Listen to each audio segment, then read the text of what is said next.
In one corner, we have Patek Philippe, known as the master of watchmaking. And in the other corner, it's Lange Söhne, known for their precision and exactness.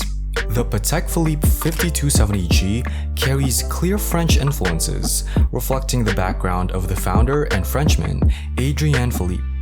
The company initially operated as Patek, Chapek, and Chi before Philippe's arrival. However, it wasn't until 1845, the same year Lange Söhne was founded, that Patek Philippe adopted the name we recognize today. Shifting our focus to Lange Söhne's Datograph Perpetual, we encounter distinctly Germanic design elements. Precise angles, clean lines, bold Gothic lettering, and an overall sense of meticulousness. Everything appears orderly, from the open dial to the use of a single font. If someone unfamiliar with a brand were asked to guess its origin, Germany would likely be their prompt response. When it comes to appearances, Patek Philippe and Lange Söhne offer watch enthusiasts two distinct design philosophies. The Patek Philippe 5270G features an inverted color combination with white text on a gray dial, resulting in a somewhat somber aesthetic. The watch's design is a delightful mishmash of elements, which can be a matter of personal taste. Patek Philippe's approach leans towards a mix of various design elements, while Lange Söhne takes a more organized and calculated approach. The Datograph Perpetual is characterized by clean lines, flared lugs, and a characterful concave bezel, presenting a more structured, minimalistic look.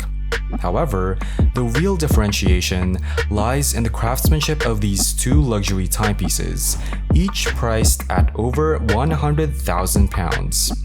Both brands follow a similar approach, incorporating manual winding movements with a chronograph on the back and a perpetual calendar on the front. Yet, this is where the similarities between them come to an end. Patek Philippe's watchmaking philosophy is rooted in tradition, and this is reflected in the way the 5270G displays its information. The dial appears quite busy, with various wheels used to convey the calendar and chronograph functions. This setup means that the day and month take center stage at the 12 o'clock position on the dial, while the date display is tucked away in a subdial at 6 o'clock. It's a design that, although intricate, may seem a bit cluttered to some. On the other hand, Lange Söhne has charted a different course. The brand places the date front and center, emphasizing its importance as the primary display. Notably, they opt for an outsized date display, a design choice consistent with other Lange Söhne timepieces. This creates a bold and distinctive look, setting it apart from the more traditional approach of Patek Philippe. So, while both brands create remarkable perpetual calendar chronographs, they diverge in their interpretations and execution, allowing watch connoisseurs to appreciate the artistry of each. When you ponder on the wealth of information a watch like this provides, beyond just the time, it becomes evident that the date is arguably the most frequently needed piece of data. Few people are likely to require the date but not know the month. Given the large expanse of dial space dedicated to the substantial date and its even larger wheels, the Datograph Perpetual is somewhat constrained in its ability to incorporate additional functions as freely as the Patek Philippe. This constraint has led Lange Söhne to employ a clever strategy by combining no less than 3 complications on each of its subdials. In doing so, they efficiently integrate the standalone day or night and leap year indicators from the Patek Philippe, merging them with the running seconds and day, chronograph minutes, and month functions. This results in a dial layout that defies expectations. The Patek Philippe appears crowded, complex, and almost overwhelmed by its numerous complications. Conversely, Lange Söhne demonstrates a remarkable ability to maximize the utility of each dial element while preserving an organized, clean appearance. This approach highlights their focus on functionality and efficient design, making the Datograph Perpetual a model of effective information display in high-end watchmaking.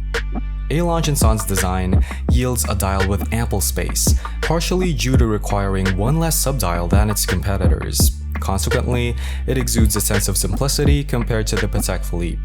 Interestingly, despite the additional flyback complication in the chronograph, both watches follow a similar approach. Patek Philippe employs concealed pushers for the necessary adjustments, and the Lange Söhne follows suit but with an added touch of ingenuity. It's been recognized that once all adjustments are made and the watch sits unwound for a few days, quick access to the date adjustment is often the primary requirement. Accordingly, Lange Söhne integrates a robust pusher at the 10 o'clock position, which activates only when the crown is in time-setting mode. This design thinking enhances user convenience, simplifying the date correction process when it is most needed.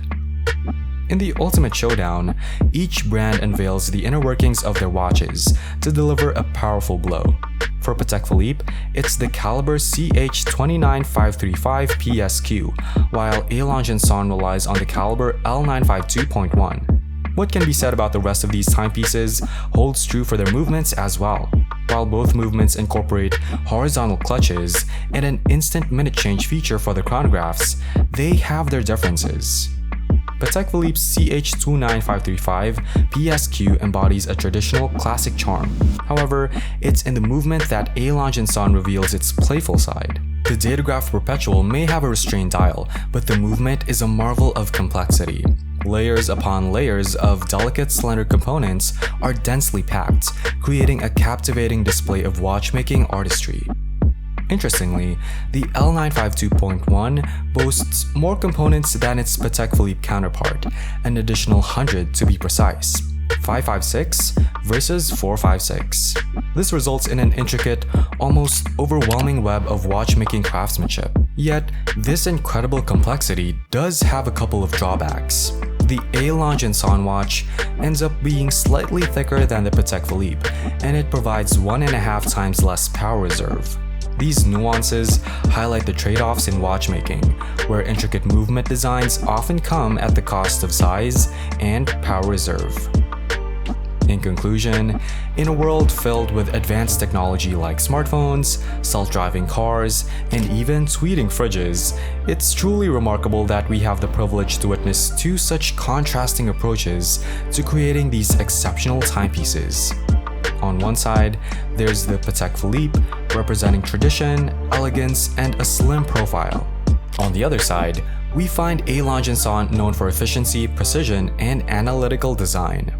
The Patek Philippe embraces emotional and artistic elements, while Lange Söhne follows a path of cool, logical reasoning. Ultimately, the choice between these two horological titans isn't solely a matter of reason, it's a matter of personal preference and emotion. So, which of these watchmaking giants do you prefer and why? Share your thoughts in the comments below. Thank you for joining us at Ventichic. Don't forget to like, comment, and subscribe to our channel to stay updated. We'll see you in our next video.